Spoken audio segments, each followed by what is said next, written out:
Oh, welcome everyone. As Don already introduced our co-host, welcome to the Film Club. Okay, it's probably one of my favorite networks in Braver Angels. I get to watch a film and get to discuss with people.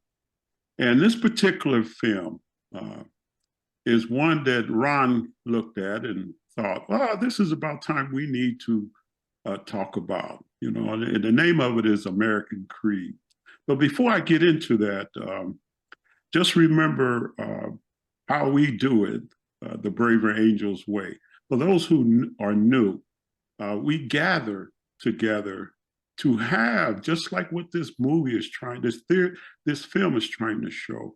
It's trying to, how do we work together? We can be blue, we can be red, we could be libertarian, whatever political lean, but work together in a respectful manner. And that's why what it is. You know, we're not here to change your perspective. We want to hear your perspective and things, but just want us to be civil, like the Braver Angels way. And we take turns, we don't interrupt. And also, because most people in Braver Angels, they're kind of like me. We love to talk. So what we're going to try to do is limit you to a couple of minutes. You know, try to monitor yourself. Otherwise, you get this sweet sugar bear. And if you don't know who Sugar Bear that is, that's me. He may interrupt you, but he's doing it in a loving manner. He doesn't mean to be mean, but we just try to get the show on the road, you know, like I forgot that who that was, Daffy Duck or whoever it was. I love that. So anyway, I'm going to give you a little bit for those who may not have watched the film. Sometimes I do that. I forget to watch it. So I'm going to give you a brief uh, overlay of what the movie was about. The concept of American Creed, it highlights the shared belief in certain fundamental principles, such as equity, freedom, and the pursuit of happiness. That sounds like Superman. It underscores that these values are not exclusive to any one political or social group, but from a collective foundation for the nation. This emphasizes on our commonality, serves as a healing agent, encouraging viewers to recognize their shared commitment to core principles. See, the documentary goes beyond political affiliation. It emphasized the importance of engaging in respectful dialogue by featuring individuals from all walks of life. It encourages viewers to listen with different viewpoints and find common ground. So, ladies and gentlemen, along with the co-hosts, let's get started. You know, I wanted to say, let's get ready to rumble. No, we won't do that. All right. And so I think the first question will be Stephanie. Stephanie will be, she'll be saying the first question. There you go, Stephanie. All right. What did you think of the film? Yeah. And I forgot to tell you, if whenever you want to speak on the film, just put your hand up electronically. Like I'll just click my hand up and it'll show up in the corner. And then when we see it, we'll call on your name. Okay. Yeah. So anyway, so the first question, what did you think of the film?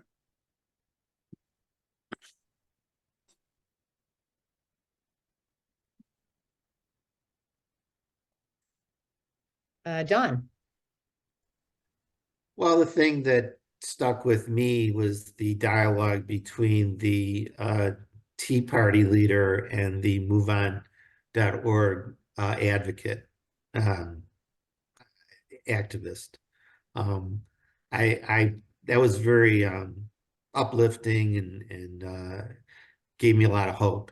So that's what's stuck with me. Love hope. Sorry? Love hope. Oh yeah, yeah. Yep.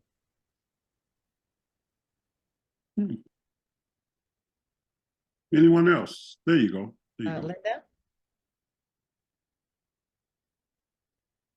Take yourself off mute, Linda. Yeah. Go Linda. ahead. Yeah, Linda Clark. There she is. Now you have to just unmute yourself, Linda. I've been trying. There we go. You're there. You're there. We got you. I do these meetings all the time. This is the only time I kept clicking on it and it wasn't going on. Anyway, I just want to second what the speaker just said about seeing the Move On founder and the Tea Party founder speak. When I first saw her appear on the screen, I thought, oh Lordy, I'm a liberal Democrat. I'll own up to that, but I've not always been that taken with Move On. And then the same thing with the Tea Party, that, oh no, but then the two of them just gave such a great example of being able to listen to each other and speak and find a lot of common ground. And that to me is always inspiring. That's why I like Braver Angels, but yeah, that really struck me, their conversation.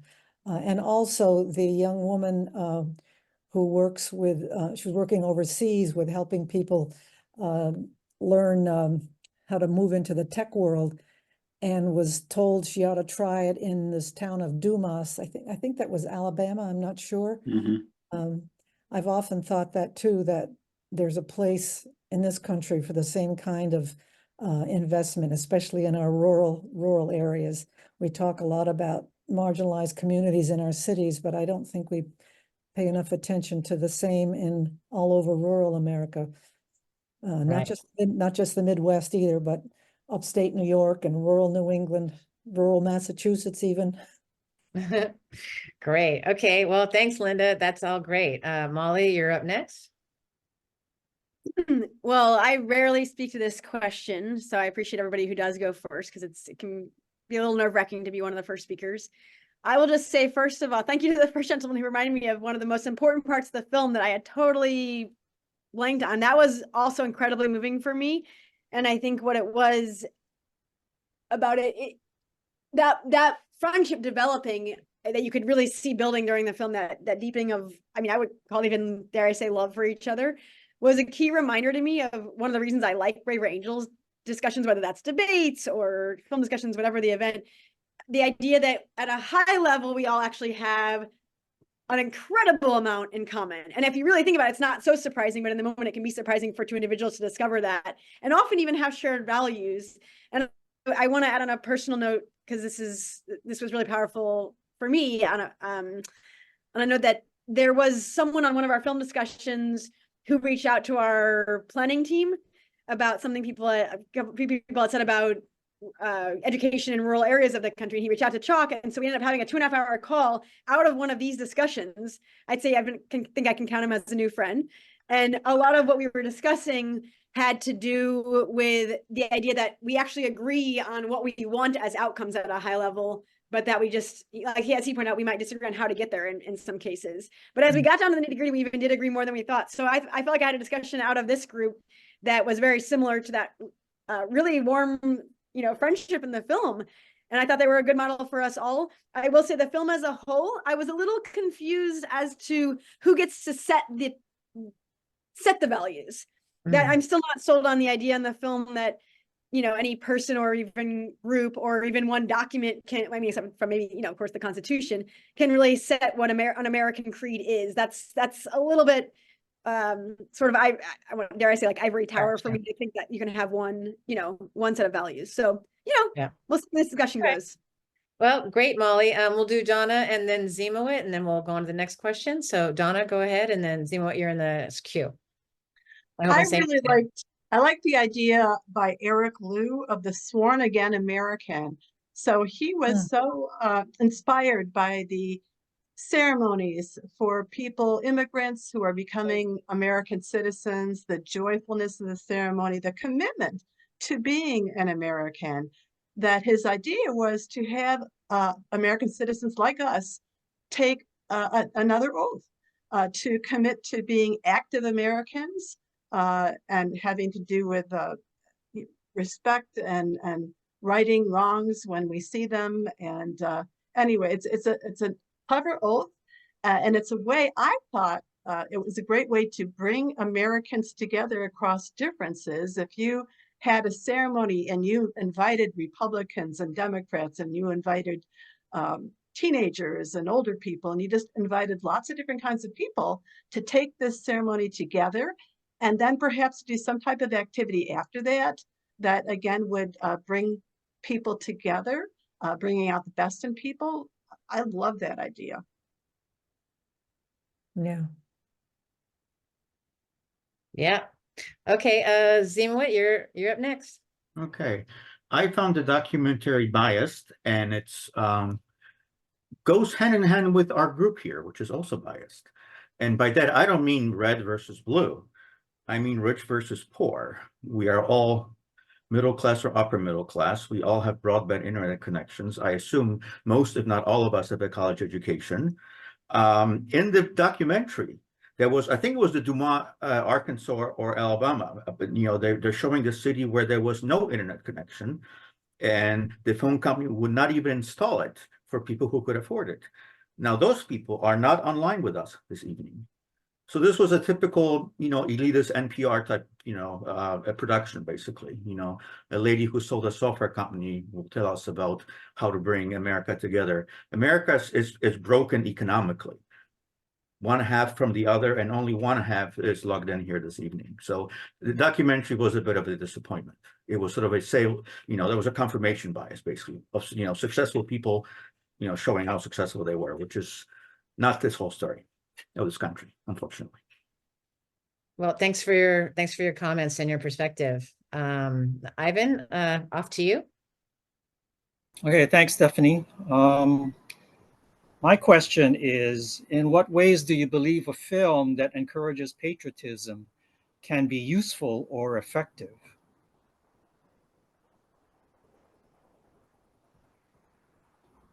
So, I guess, did you think the film, like American Creed, can be useful or effective?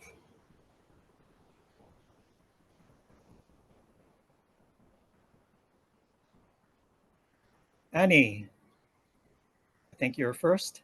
You know, I think we've lost a connection in this country that patriotism comes with responsibility. So a film in and of itself, I'm not sure is going to move people that much. The commitment, the commitment ceremony where you're saying, I'm going to step up and support this country, I think has greater ability to have impact.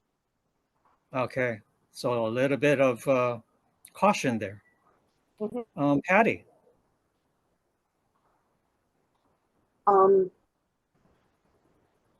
I think that encouraging a type of patriotism that taps into the aspirations that we have is very valuable. But there has to be a recognition of how much we're falling short. And I'm thinking back to a woman that I found incredibly inspiring, Linda Clyott-Wyman. I don't know if any of you have heard of her, but she was educator, had moved up into administration in Pennsylvania. There were some incredibly failing schools in Pennsylvania where they were going through principals, you know, every year. I mean, one after the other. And what she did to turn around the schools, there are many things she did, but one of the basic things she did was at the end of each day, and I don't know, this, it makes me tear up just thinking of it, if she would say, if no one else has told you this today, I'm going to tell you, I love you, I believe in you, and I always will. And there's an aspect where we get so cynical about all the things going wrong that we forget that having a solid belief in possibility, even if you can't see it now, you know, patriotism that's about, here is what we actually, I see, you know, where that kid who's been so impoverished could be given the right support. And I see where this country could be given the right kind of civic participation. Anyway, that was my thought, is patriotism around, I mean, basically what love is you matter to me. Saying somehow, you matter to me, I see your possibilities, even if you're not expressing them. And so love of country can also be, I see your possibilities, even though, woo, way off base at the moment. I mean, there has to be hope that it's not impossible to achieve some really amazing things. Anyway, that was my thought around, if you're talking about patriotism as love of country, love being you matter and I see your potential. So being- patriotism coupled with a bunch of other things then. yeah, I guess at the core, you know, it's like, don't you love this country? You know, it's like, yes, but, you know, Right. we sometimes on the blue side, we get attacked for focusing on the margins and Right. where we're going wrong. And we're told we're catastrophizing or we're not paying attention to the good things. Right. Anyway. Well, let me ask Pen. I think you are next. Yeah, just kind of following up with what Patty was talking about. I live in a very conservative area in rural Pennsylvania. And we've had a group of conservatives and progressives who've meet together, have met since the 2016 election, not all the time, but at different times. And I felt that this movie gave us a way. I'm suggesting that we talk about it at our next meeting. It gave us a way to look at the positive things. We seem to be so focused on the differences and the negative things, but it was a way to bring us back to that. So I found it very useful. Thank you. Good. Thank you. How about Lori, and then Brian, you can close us out on this question. Thank you. I think to your question, is this an effective way to encourage patriotism? I think for me that it was meaningful and that I really liked the parts where I felt like there was a call to action almost, that as an American, I have a responsibility to do certain things. And I don't know if I've ever had anyone directly say that to me. Or, you know, in a way where I thought about, oh, of course I have a responsibility. I have felt that before and maybe just never quite put words to it, but I was really moved by that and the idea that I have a responsibility and that I need to follow through on that. And there was a man that said something about, you know, don't just be in it for yourself, but reach out and help somebody else. And I just really like that idea a lot. Yeah, that's very good. So Brian, close us out on this one. I was really inspired by the woman who was a Marine. And I think she showed her patriotism by joining up and going to serve in the Middle East. And then she came back, I think she was in Madison, Wisconsin, and people were in the streets protesting the Iraq War. And that was me in those days in Seattle. But she recognized that that was what she was fighting for. And it was our right to go out and protest. And I'm glad that we have people like that who are patriotic enough to go out and put their lives on the line for our country. To me, that is an important part of patriotism. Right. Thanks. Thanks for closing us out. The next question is kind of like the other side of that previous one. What do you think are the major obstacles to finding a unifying American creed right now? What's the obstacles to finding an American creed?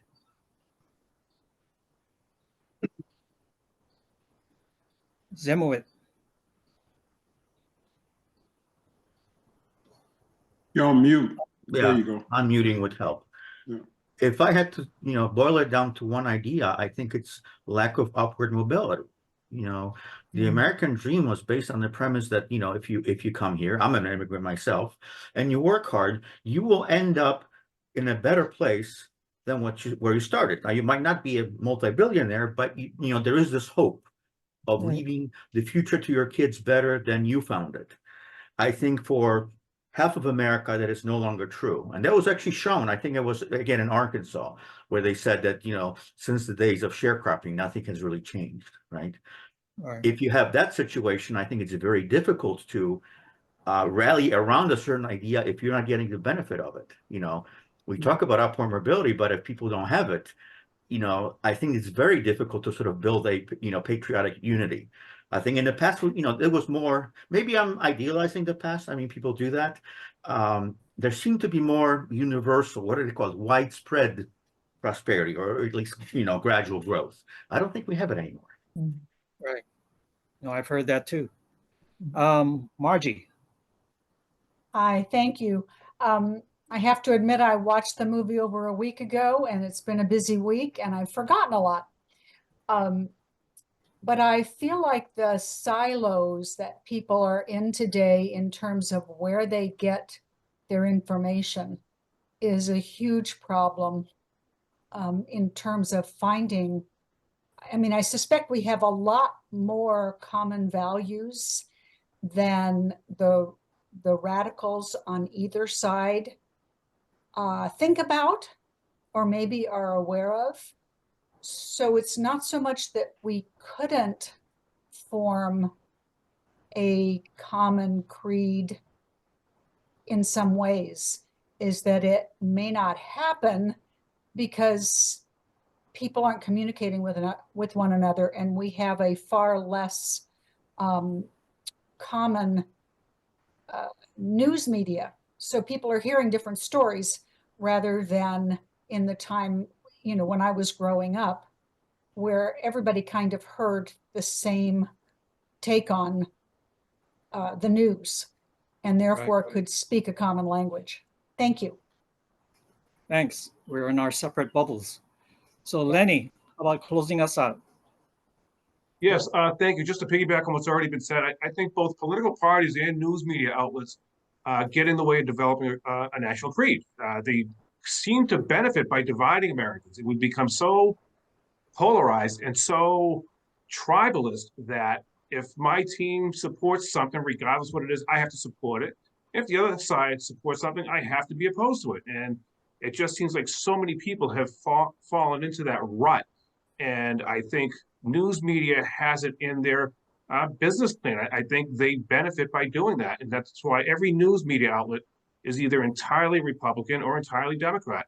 And I think that gets in the way of forming any kind of agreement or consensus on any major issue.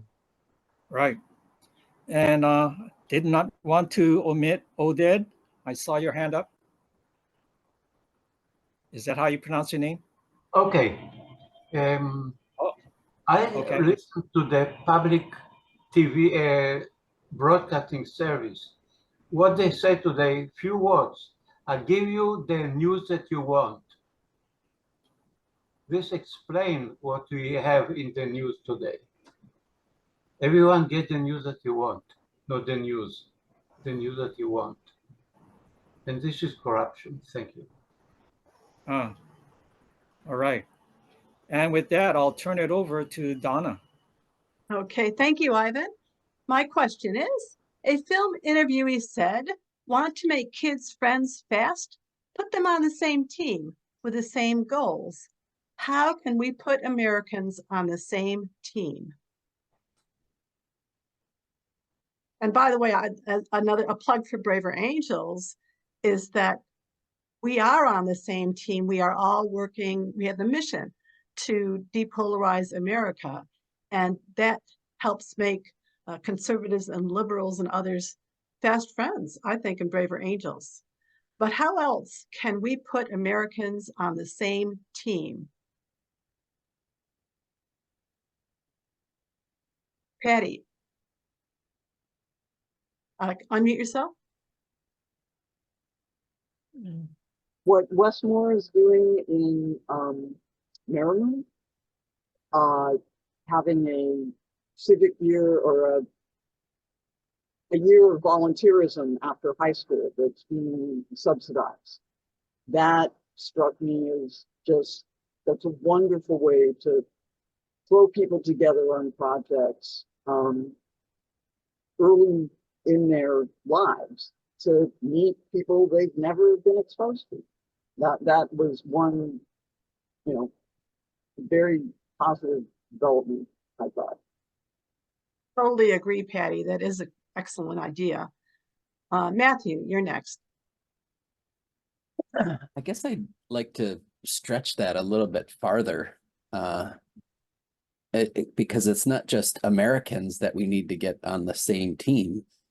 The issues that we face today are bigger. The world we live in today is all on one big bubble on this whole planet. So how do we get, even if we did get Americans all on the same team, so what? Well, Are you referring to climate change, perhaps?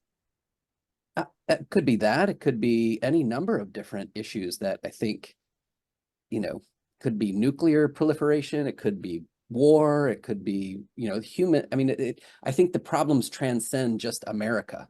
And part of the problem of America is that we get very myopic and just think we are the center of the universe.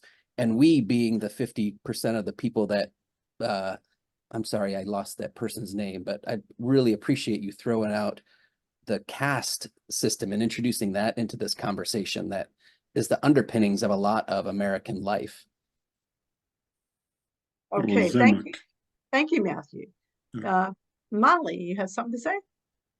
Well, I actually just wanted to build on what I heard earlier initially, and I love the idea of a required, I mean, I'm in my 30s, so what can I say about, you know, whether kids will like this, but I love the idea of a required national year of service for kids when they graduate high school. You know, if 18-year-olds were going to all different communities and serving specifically in areas that were different from them. So the building I wanted to do is if I ever get into office or ever advocate this, I would love to see students, 18-year-olds basically, matched with communities that are specifically different from them, based along lines like economics, geography, race, religion, so that, you know, a kid from rural Appalachia might actually serve in Washington, D.C., and a kid from St. Louis, where I'm from, might actually go off and serve in, you know, rural Wisconsin. And I love this idea of people mixing it up as a mandate and then getting to, you know, love and know each other through a sort of informal curricula throughout the year. That being said, you know, we can't just reach 18-year-olds, and, you know, just taking an idea you had during the planning for tonight, Donna, I want to say that I wish groups like this were magnified 10, 100, 1,000-fold. I'd love to see groups like Braver Angels integrated with, for example, religious communities locally and other kinds of communities, clubs, basically, where people had the chance to, I mean, it wouldn't be mandatory, of course, but where people had the chance to come together and discuss at a very high level, what do we all want in a society? What do we all share? Because at least starting there, you can see the similar values and you can start to build toward a sense of a common creed. Okay, thank you, Molly. And I just want to raise what Ann Powers wrote in the chat, maybe a little less declaring values and a little more living values. Amen to that. Ron, you're next.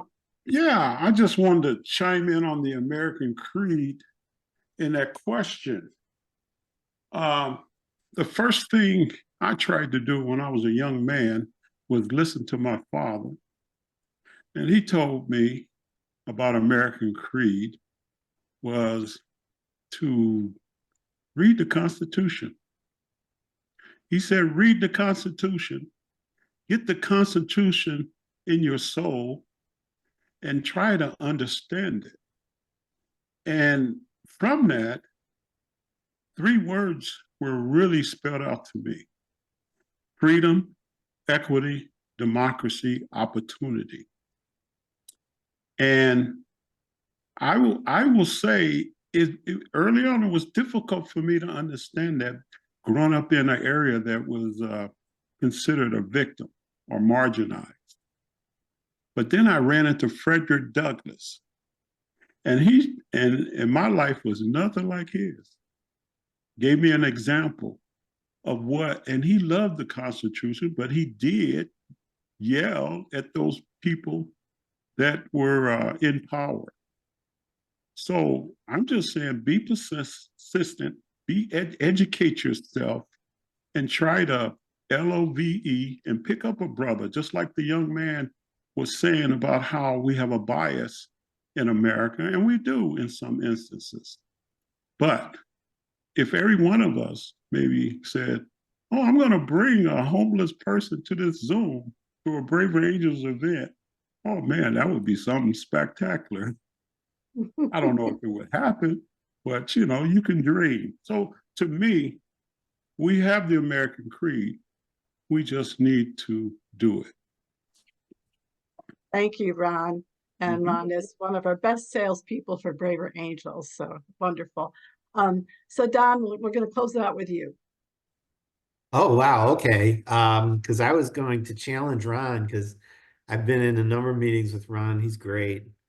But I noticed when you talked about everyone reading the Constitution and you listed 4 words, and I thought about it and I thought none of those 4 words actually appear in the Constitution. No, they don't. But I like the sentiment. Yeah. That's why I want you to go out and read it. Yeah, definitely. Well done. Okay, now I'm going to turn it over to Stephanie for the next question. Okay. How can we reconcile the American value of self-reliance with the recognition that collaboration across differences and mutual support are essential for societal progress?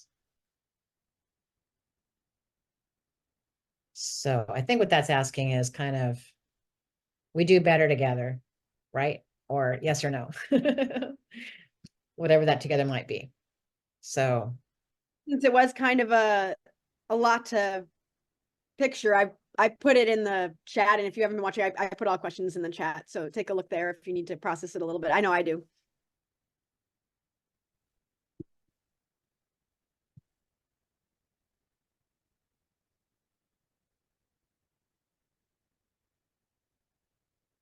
yes, John. Unmute. You want to hit that unmute there? I should know better. Thank you. Well, it was observed famously by Tocqueville in the early 19th century that Americans were extremely independent, self-determined on the one hand. He was amazed. On the other hand, they were unique in his understanding of the world's peoples, Europe primarily, in forming voluntary organizations to solve problems.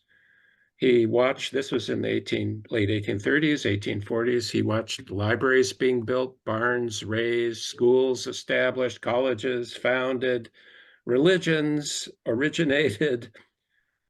He was amazed and admiring.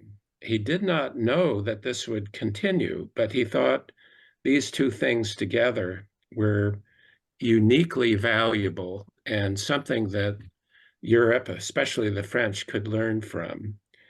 He identified France with a kind of caste society, especially, for example, in his treatment of women, and saw in America a new, powerful understanding of human nature and government, which he warned Europe that Europe would have to adopt or perish, especially France. So this is just an observation I'm making, and one could say, well, that was then and this is now. But we've been through periods of tremendous social innovation through voluntary associations. We've done it other ways too. But the voluntary associations that emerged from the post-Civil War period, Frederick Douglass, certainly a number of them, and the 20s and 30s, and then the explosion of organizations after World War II and the number of well-populated churches, no longer. We need to remember that. In a way, we're the same people. We're new, and many of us are first, second, third generation immigrants. And yet we're Americans, as I have told classes of students. Whether you want to be or not, you're here. You're an American. So what are we going to do with this? Let's remember what Americans have done. That doesn't mean we take it for granted, but we should never forget it because it's in our bones, in our blood. I just add one more thing, that I think the really corrosive development of identity politics in the last 50 years, 40 years, has worked very much against remembering and has not respected the past on principle. And I think that's a great mistake. It's a bit like telling your parents and grandparents to go fish, that you're not going to talk to them anymore. I'll stop. Well, thanks a lot, John. That's a lot to think about, and the perspectives are great. Linda, go ahead. What do you guys say? Yeah, well, I'm just going to follow on what John was saying. When the questions posed, you know, if we're supposed to collaborate and yet we're supposed to value self-reliance, how can they be? I don't think they're mutually exclusive. It's a balance, keeping those in balance. And that's what I think we are way over on self-reliance now and individualism. And, you know, this is not an original thought. I see somebody, Donna, you put in the chat, you know, Robert Putnam's, I didn't know there was a movie, Join or Die, but of course he's the author of Bowling Alone, one of the first to really put attention to the fact that we are no longer, we don't join, we aren't part of community social groups. We just, and look at the tremendous explosion of loneliness in this country. It's being noted as a very big mental health issue for our country. And I think that's because we have overvalued in the last 20 or 30 years, self-reliance and individualism. I've got mine, and if you don't have it, it's your fault. I think there has to be a balance. De Tocqueville, I guess, had it right, and we've kind of, in my estimation, we're out of whack now, and we need to have more collaboration and more joining, and temper down the self-reliance part. And people who say they're self-reliant, I think if they took a look around, they'd see that there's a lot of supports out there that they may not be aware of that are helping them be self-reliant. My two Great. cents. Thanks, Linda. Molly, go ahead.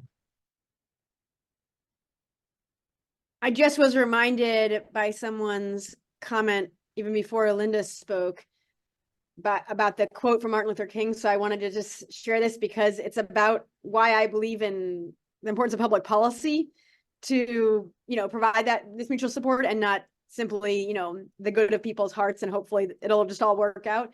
Martin Luther King Jr., Dr. Martin Luther King Jr. said, "It's all right to tell a man to lift himself by his own bootstraps, but it is cruel just to say to a bootless man that he ought to lift himself by his own bootstraps." So I'd heard a paraphrase version of this, basically that, you know, it doesn't make sense to tell someone to lift themselves up by their bootstraps if they're not wearing shoes. And so I think this is where the balance comes in for me, that if you do not believe in mutual support or, you know, collaborating at a very societal level, you know, through government policy in my belief system, then you're asking people to be these, you know, rugged individualists making it when people might not even be at the starting line with you. You know, if you don't have even basic needs met, if you look at the number of kids just who are food insecure in America every night, for instance, you can, you know, Google that data. I think that this is where the line becomes clear for me that it's not right when people are at the edge of poverty or below that line to say, you know, oh, well, you know, go to this nonprofit or find, you know, just find some donated food somewhere. So that's where I'm into mutual support, is people collaborating through at least providing for basic needs. That's just a baseline. Yeah. Some people are in a position, but as Zimowit, you know, brought up, right? Like there's some of us that just are hanging on by, some people are just hanging on by their fingernails, right? So, Patty, let's hear from you and then we'll go on to the next question.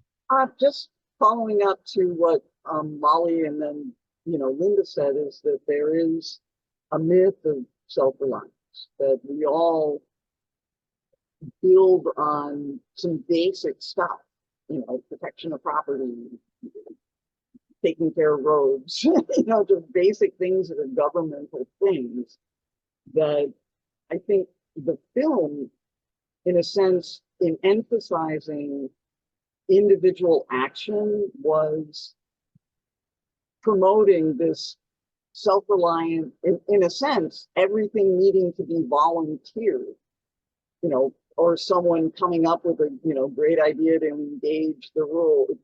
It had very little about how do we engage to shape our own government to serve us better. And I don't know. I'm not expressing it well, but there's some sense of, oh, we should all be just really good to each other and reach out and we'll solve things, as opposed to we really need to work to shape a government that we feel connected to and serves us better. And policy, back to what you said, it's about larger policy, more collective policy, not just let's all be wonderful to each other and get along. Yeah, and there's lots of stuff going on in the chat, so I would definitely invite everybody to look in there. There's been some good perspectives brought there too. And then I'll turn it over to Ron for the next question. Okay, the next question. Does our emotional state play a significant role in shaping our political affiliations? I've heard many people refer back to tribal and those type of, I call them metaphors. Does our emotional state, in a book I was reading, I think Donna's read that book, several people, Jonathan Haidt, The Righteous Mind, that comes up to me on this question, talking about why we choose to be a particular political party or a religion or et cetera, and so he had some interesting thoughts on that. But does our emotional state, who wants to jump on that question? And go for it. Okay, Robert, how you doing tonight, Robert? Take yourself off mute. Okay, good evening, everyone. Yeah. I would say your emotional state does have something to do with it. When I came on the Zoom tonight, I said, let me hear what people say. Because whenever I come into a group and it's a majority of people that don't exactly look like me, I tend to just sit back and listen to see what they got to say. And I must say, Braver Angels has always been a good place for me. But when I turned on the film, the first thing I saw was Condoleezza Rice, and I turned it off. Okay. Okay? Yeah. I turned it off. It took me about a week to go back and say, if I'm going to be on this Zoom, let me at least watch the film. Because well, no, this is not a political thing. I'm not even going to go there. Let me just say this. They won't be building any roads or naming any high schools in any Black community in America after Condoleezza Rice. She's not a beloved person in the community. She has said some really unfeeling, how can you say that kind of thing? And I looked and I saw comments that high school students who had watched American Creed and they were telling what they had learned. And some of the high school students were actually saying things like, this is a really good movie. You know, we need to move beyond race and ethnicity, and we need to forget about all that stuff and move ahead and forget that stuff. And I live in Florida, and that's our motto in Florida right now. Forget history, don't worry about it, let's move on.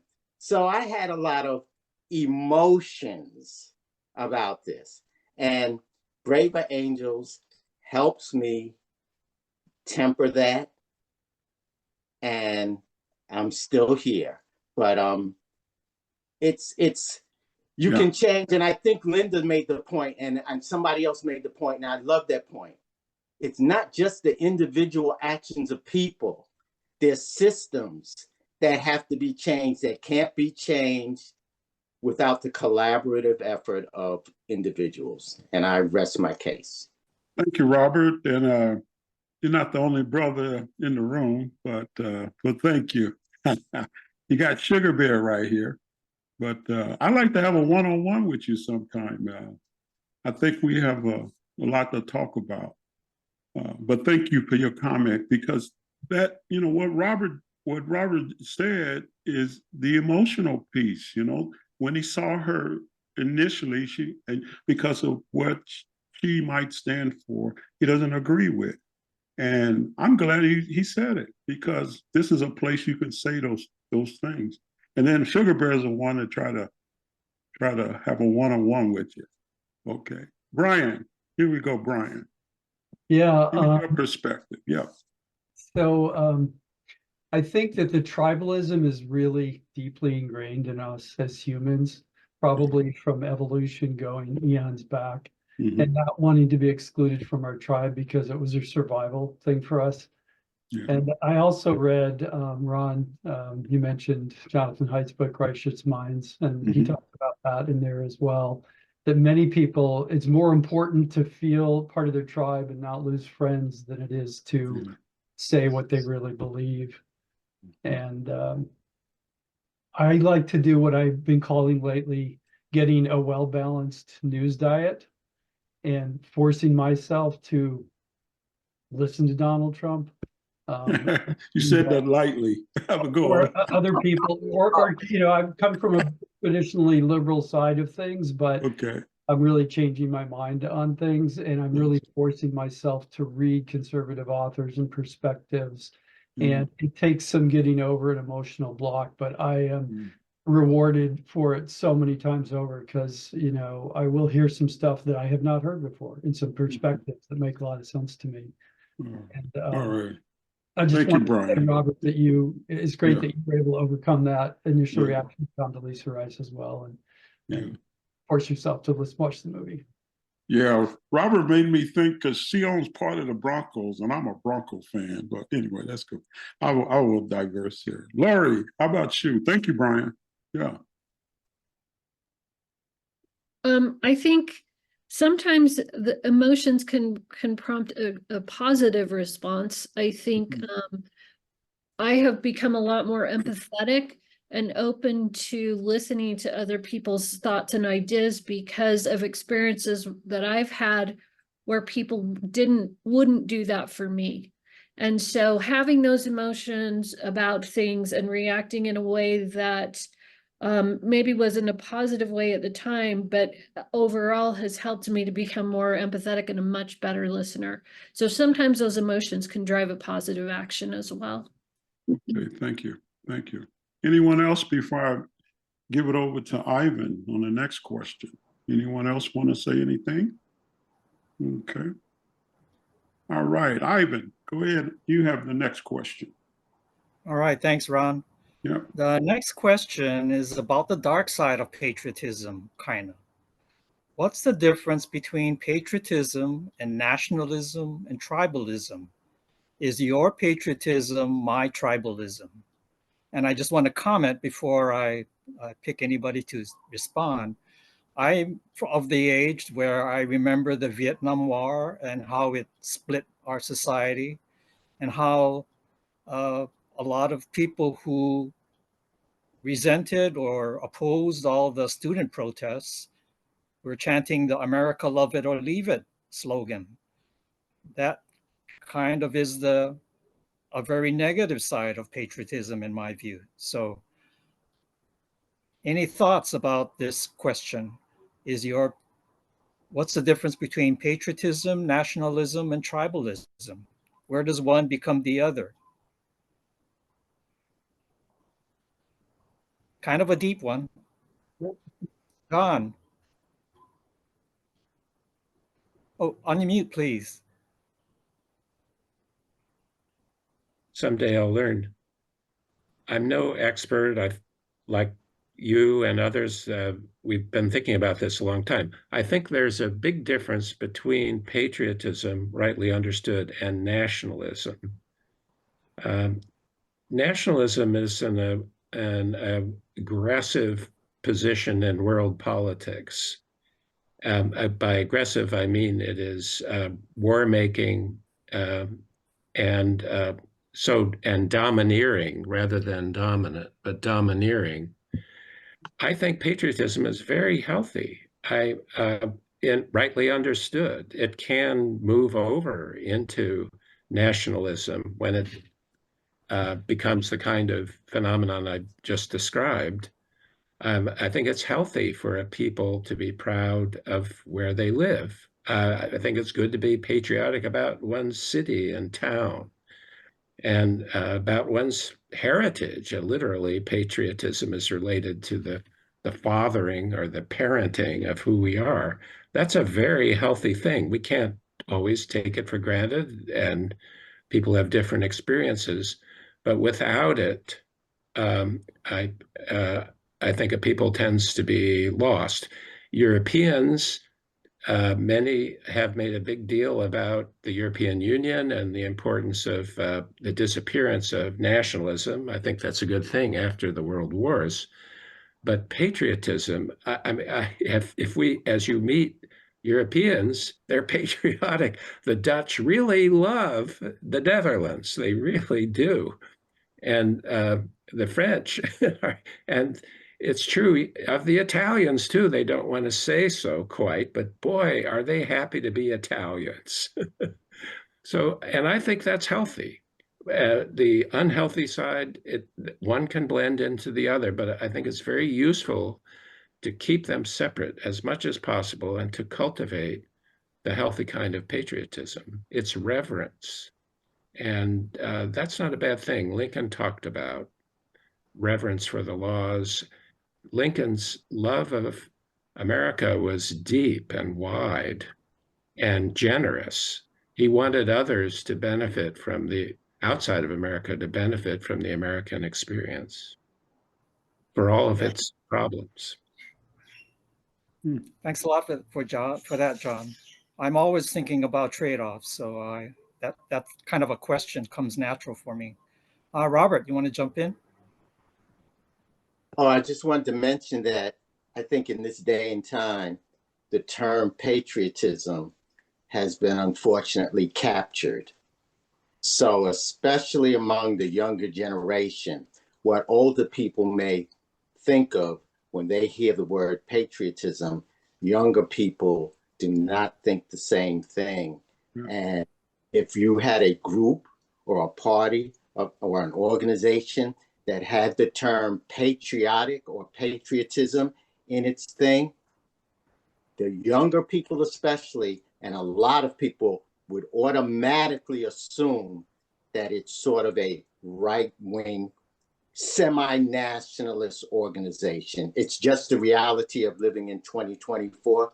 I know I've spoken to a number of young people, and they told me when they were looking for a house, if they went into a neighborhood and there were American flags flying all over the place, they wouldn't feel comfortable moving there.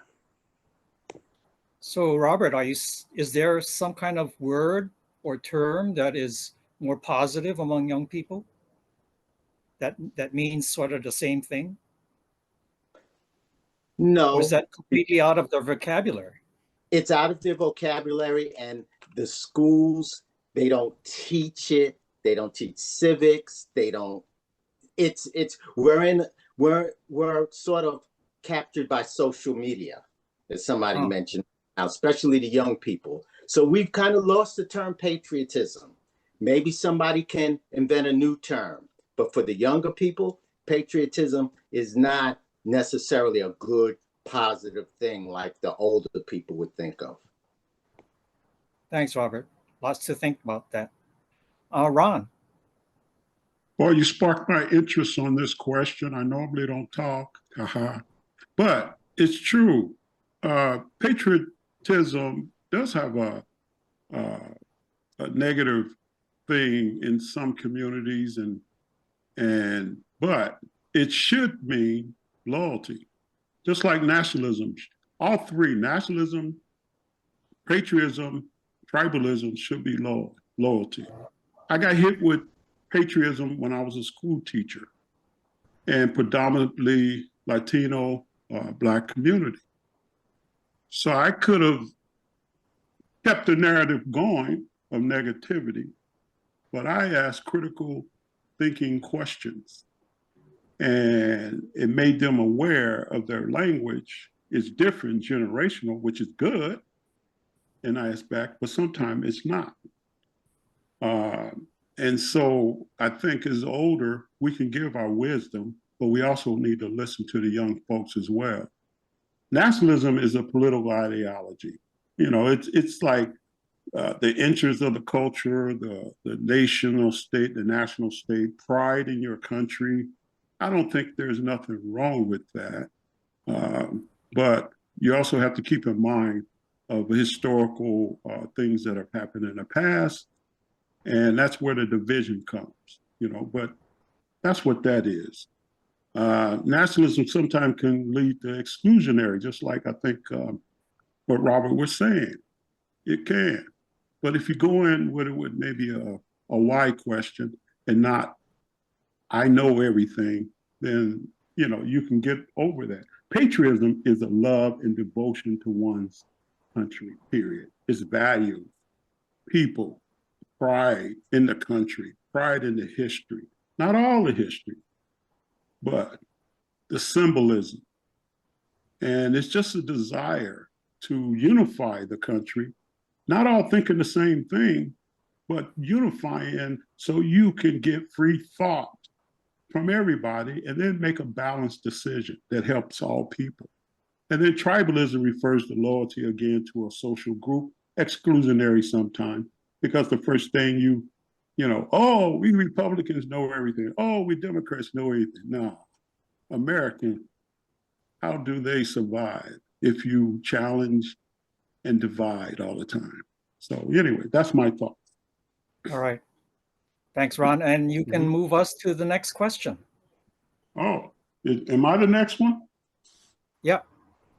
Okay, so, does the film depict the principles of a particular political ideology? Does the film, is the film lean left, lean right? Is it balanced? Does it go to a particular ideology? Does anybody have any thoughts on that? Because that's another one that takes us about 20 seconds to think about. There you go, Brian. Yeah, there were a couple points that I thought it was expressing a pretty strong political view. One of them was in the first town in, I think it was Pennsylvania. They showed people protesting against illegal immigration. And then later they characterized those people as against immigrants in general. And I think they failed to see that important distinction. And they, you know, they talked about how we're an immigrant nation and stuff like that.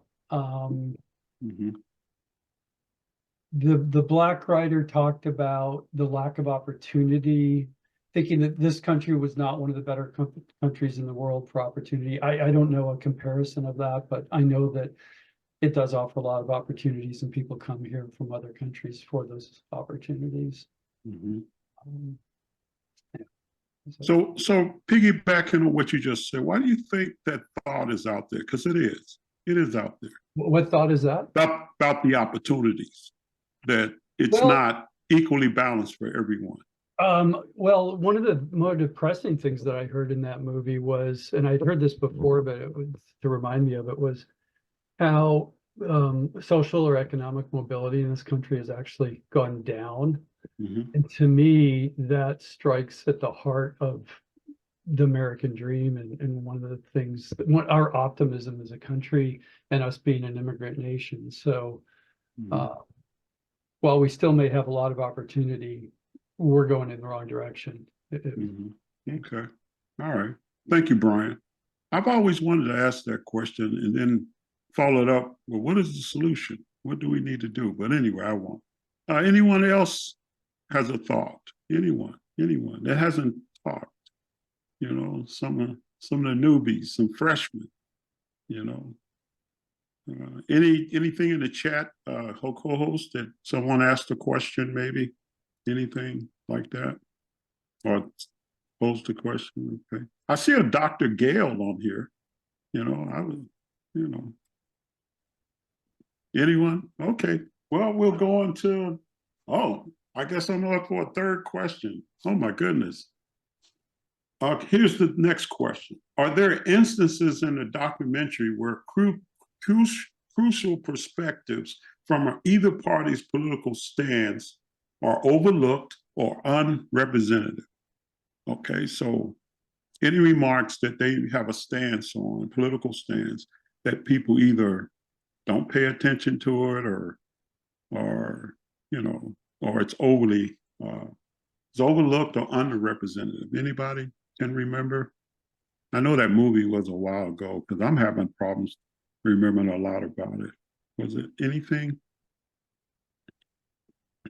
No. Anybody have any thoughts or anything that they just want to throw out here and about the whole American creed and anything? Oh, my fellow, you unmute yourself. Is it Zimmerit? Yeah, that's fine. Pronounce your name. Butcherable name. Yeah, pronounce your name again, because Jamovit. That's the Polish pronunciation. okay. I should know that. I should know that. So Okay. just since you mentioned this, towards the beginning of the film, and the city in this town in Pennsylvania, I think that Brian mentioned that it used to be coal country, right? And then it sort of fell into the doldrums, and then you had people, I guess, coming over from Mexico mostly, and there was tension. Between the Mexican community and the existing community, right? And the guy who was the manager of the Chicago Cubs, again, how he relates to this story, I don't know. But he said, well, yes, they're new immigrants, and just like before, white people who came over there, they worked in terrible conditions. They had black lung disease, and of course that's all true. But we've sort of evolved, I think, a little bit, and we have to show some compassion. These quote unquote white people, I feel very economically insecure, and they feel encroached upon in some way, which may very well be irrational. But we cannot simply dismiss it and say, well, in the past that's what happened. We saw, other generations suffered too, so this is no different. It was a bit flippant, I thought. He didn't deal into the emotions and the needs of that population that has been living in privation for a while. So give me an example how that person could have said it would have been more sensitive to today's world. I mean, what would you have done? What would you have told him if you could have been a brave angel sidekick? What would you have said? Yeah, I would put someone on camera from that threatened community. They showed some placards, right? They showed some demonstrations, but have somebody actually talk on camera for a minute, maybe explain their insecurities, right? Okay, all right. Yeah, because sometimes we can get our language and our words out of place, and they want to help, but then it goes to that emotional, what we were trying to talk about. It says, how am I going to feed my family if they're feeding somebody else? I don't think like that, but sometimes, just like Mike Tyson said, when you get hit, the plane goes out the building. Everything goes away. When things hit you, you just don't think about the collective whole. So it's unfortunate. But Molly, you're up next. Sure, and I usually don't speak this much either, but since I'm Yeah. moderating lessons, since we, Yeah. had a little trouble with this particular question and Yeah. some of the others, I actually got the idea just now from someone, and thank you to the person who suggested it, of sending out questions before the Zooms. That's definitely an idea to consider. But I will just dive into this one and say, this is not exactly a political perspective. What it is per an earlier participant's point, it's more of an economic perspective I saw missing. I want to see in this movie, I would love to see a remake of this movie or a part 2 where the most vulnerable members of a society in any way, whether that's economically, whether that's in terms of, geographically, whether that's in terms of education, available, options in their area. I want to see people interviewed who are at the more vulnerable end of different, kinds of spectrums, economically and otherwise, interviewed, because I felt like, if you aren't getting basic needs met, you might challenge the American creed a little more. Yeah, I see someone nodding out here who tried to bring this perspective, and I really appreciate that. Thank you. It made me think really differently about the film. I don't know if I'm going to pronounce her name right, but I just want to give credit to Zimowit or Zimowit. Okay, thank you. And I also will say that it really was missing. This is interesting. I just thought of this on the spot, but it was missing politicians' perspectives. I want to hear from our representatives. What's the creed that's driving them? If it's not about just, the power to write legislation, what is causing that?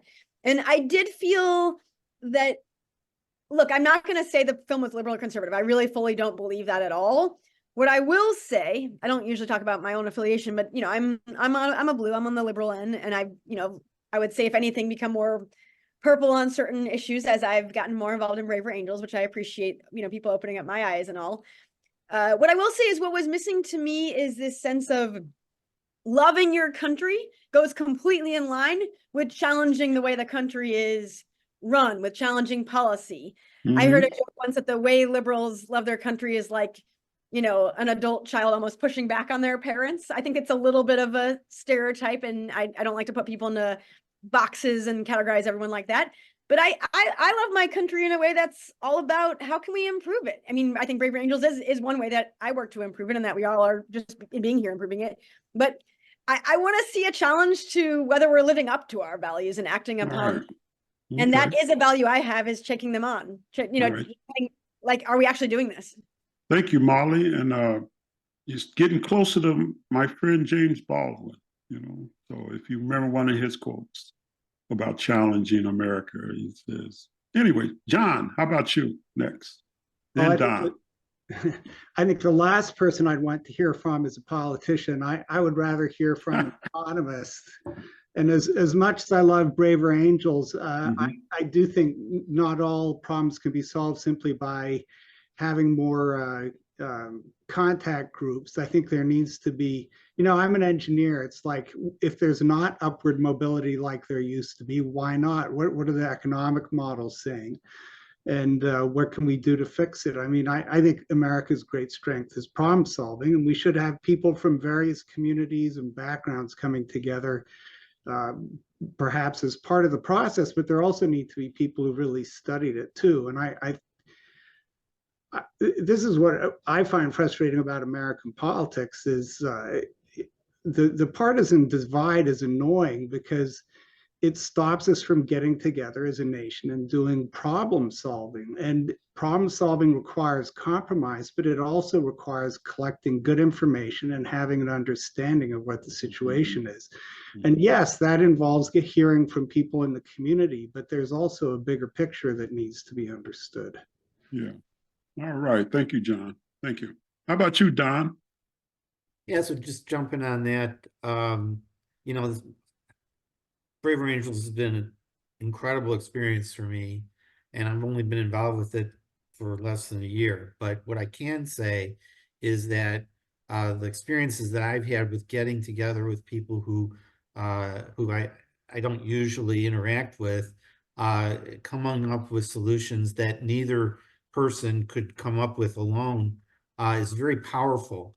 And I don't think that the organization has come up with a satisfactory way of channeling that energy that's been released. There's a real reluctance, and probably it's justified, of staying away from anything that smells like advocacy. But I think that that it's really important for people who can agree that we need to have a pluralistic society that values all these things. Anyway, I think you can get a majority of people in the country to agree with that, but there's no energy around it. And I think an organization like Braver Angels could put some energy towards that. Okay, all right. So before I move to the next person, you said advocacy for Braver Angels. Isn't bridging the divide sort of a advocacy? Or are you talking about an action thing of feeding the homeless or Did something you want else? me to answer that? Yeah, I was just trying to Oh. figure that out. Yeah. What I'm talking about are things like election reform and Okay. other things where people may not agree at all on policy, and Okay. they think, you know, the other guy's, you know, crazy. I got you. I got you. Like ranked choice voting or something like that. Is that what you're saying? Okay. Absolutely, and there's a whole right. lot of things like that. Okay. All right. Because, you know, what I hear from a lot of seasoned Braver Angels and some of the higher, if we get out of what we're called to do, our mission is to bring both sides together, then we lose our validity. You know, we lose our mission. But us within can be advocates. We individually can go out, an alliance can go out, but the mission of the whole Braver Angels is bring it in and be like Pied Pipers and spread. And then that's where the advocacy comes in, and you be in an alliance, meaning you join an alliance and you'll see it. Okay. But anyway, that's me. Who's up next? Who's I am. Okay, Molly, go for it before Ron talks to us. All right. So the next question is building on the prior one of the idea that there may have been viewpoints missing. Now I want to give a bigger picture question of just what else was missing from the film. That could be certain voices. It could also be other kinds of viewpoints. It could be outcomes of having these values. I don't want to feed you the answers, but I'm just trying to give some examples. And I will keep going if no one wants to answer the question. But did you feel something was missing? This is sort of a mission of mine in these discussions, is always to try to elevate what we didn't see in the film. Yes, John, start us out, please. Yeah, I think some things are missing from the film, but it was an opinion that wasn't extreme, so I found it valuable for that reason. And it had complications in it too. The Silicon Valley CEO goes to Arkansas, is a sort of libertarian, but very creative, and is doing something that very few have done. But I don't know that I'm answering your general question. I think Braver Angels does a pretty good job with its charge, and I agree with Ron that it energizes people to go beyond the organization in their own way. And Molly, I think I'm aware that I think I'm missing the point of your question, so I'll shut up. No, don't shut yourself up, because you did bring in a perspective that I don't think I saw in the film. Although I don't know, I've never studied libertarianism, so I couldn't outline it. Oh, but you were saying something was missing about another perspective. Yeah, the wonderful CEO was saying she really invested in the plight of the people in that part of Arkansas who had no meaningful employment. And meaningful doesn't necessarily mean creative and so on. It can mean earning money, being respected in a job and earning money. And she said, you know, it's liberating to earn money. It's liberating to have some money. As anyone who's experienced poverty knows, poverty puts chains on us. And so she went in there and with an idea that was rather limited, but it was an investment, and I think very creative and generous on her part. And some of that is actually happening in the American polity now. About 30 years ago, I started reading The Economist. There's a world out there that my experience as a liberal never knew anything about. I'm very glad I did. And that has to do with some of these ideas. All right. I dig it. John, I think what you're speaking to is empowering people in the absence of government necessarily needing to play a role in that empowerment. Empowering people to take control of their own economic circumstances. I mean, I feel like self-reliance has come up, but that was an interesting perspective that I hadn't seen. Did I summarize that okay? Just trying to capture it briefly. Okay. Yes. And feel free to add in the chat too if there's more. Patty, go for it. I feel like this is actually like 3 and 4 questions ago, is where the bias was around, look how great you can do even though you have terrible circumstances. There were a lot of stories of achievement, Condoleezza's being one of them. Look at my background, but look,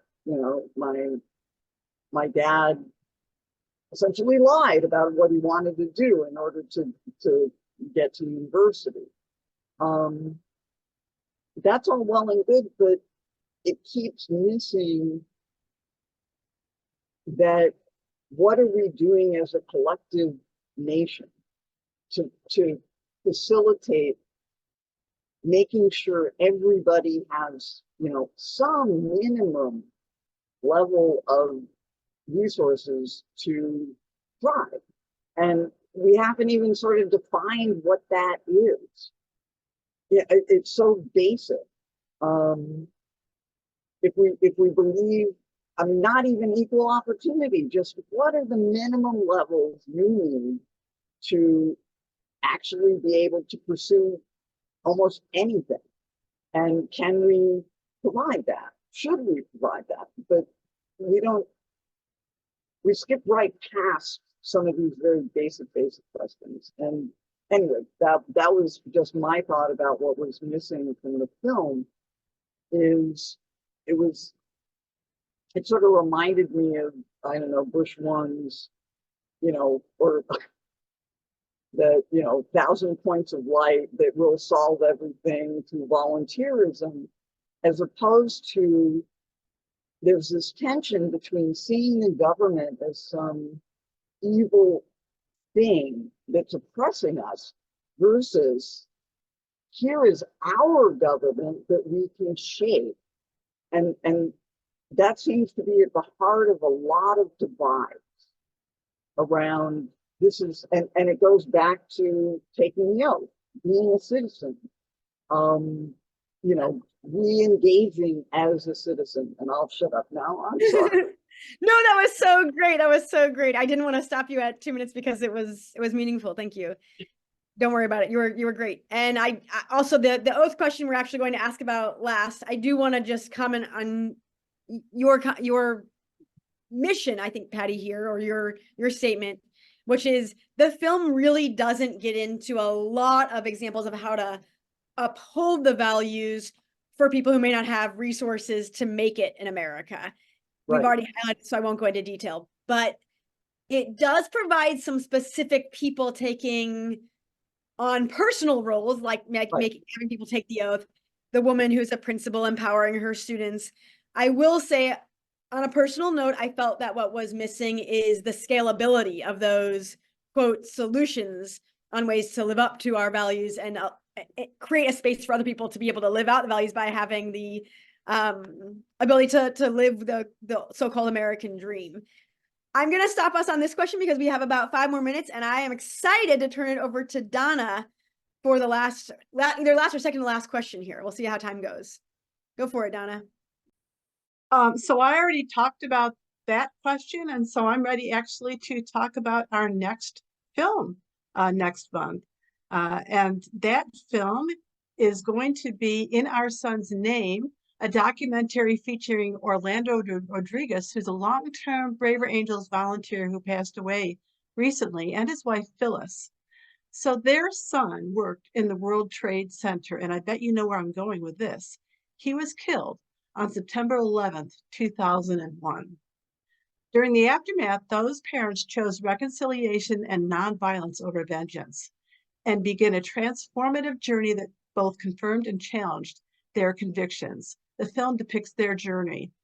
And Our Son's Name is only available via DVD, so we will stream it over Zoom twice on March 12th and again just before discussion on March 21st, which Phyllis Rodriguez will attend. So I'm very excited about that, and you'll be getting more information via the newsletter. Okay, and with that, Ivan, I'm going to turn it over to you. Okay, Donna. This is my chance to pitch a Braver Angels membership. I told the other moderators that I'm a lousy salesman. So what I'll do instead is give you more of a testimonial why I believe in Braver Angels and why I'm a member. I think you can find a bunch of organizations that you share their mission, and for that you want to support them. That's fine. Then you can also find a bunch of organizations that put out a lot of content and you like, and then you want to support them for that. That's fine too. To me, what makes Braver Angels different is that it takes a chance on us and invites us to participate directly, to come into events like this and to ask questions and join into the conversation. That makes it, in my mind, very distinctive.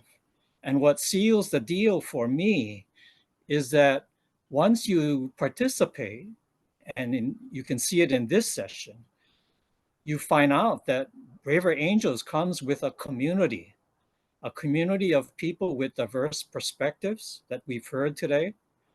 And you can have very civil conversations about those perspectives, about those topics.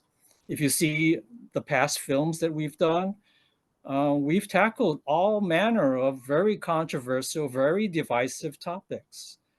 I can say for sure, I've never had that kind of conversation among my circle of friends or in my family. This is the only place I can find that. And that's why I'm a Braver Angels member, and I hope you will become one too. And I think that's it. We are, thanks for joining us, and hope to see you for the next film. Thank you so much. And I see we do have a hand raised from Patty. So we don't usually have take a question or comment at the end. I'm sorry. I just have one question. I'm new to Braver Angels. I've been involved in 2 of these sorts of things. I'm wondering if there is any mechanism where people can connect who are members, you know, say, hey, so-and-so, you know, would you like to connect? There have been several people in the meetings that I would love to have further conversations with. And I have no means of knowing how to get in touch with them. I'm just wondering. So Donna, excuse me, Patty. Donna, you're going to handle that with your one-on-one, or do you just want to put the braverangels.org in the chat? And then, yeah, you can do both. I put my email address in the chat, Patty. If there's a person on this call that you would like to get put in touch with, email me and then I'll ask them if it's okay. Okay. I'm sorry to. Yeah, no problem. No, that's a good question. I always love to put in the pitch for our one-to-one conversations where we do pair people up one-to-one. Don Kraus is probably the most recent person that I've paired for our brand new one-to-one conversation about Israeli-Palestinian relations. It was wonderful, Donna. Really, really a good setup. Great. So and I'll just give a shout out to the braverangels.org. If you go to that page, you can look at all the activities that that are sponsored, the networks and things of that nature. I'll put it in the chat as well. And the best thing is we have over 100 alliances across the country. And you might be able to connect with the alliance near you in your city. And if you can't, okay, then reach out to either Donna or reach out to one of the networks that are on our national page. So it's easy. Hooked on Phonics for me, braverangels.org. You know, you go there and you don't even have to join right away. It's only $1 a month, but go there and then it'll give you a lot of resource information. I'll put it in the chat for those who want to do it. And anyway, that's my spiel. Thanks, everybody. Thank you, everyone. I hope to see you next month. And I hope this was a renewed commitment, just like in Eric Liu's oath in the movie. I hope this felt like a renewed commitment to an American set of common values. It definitely felt like that a lot to me tonight. So thank you.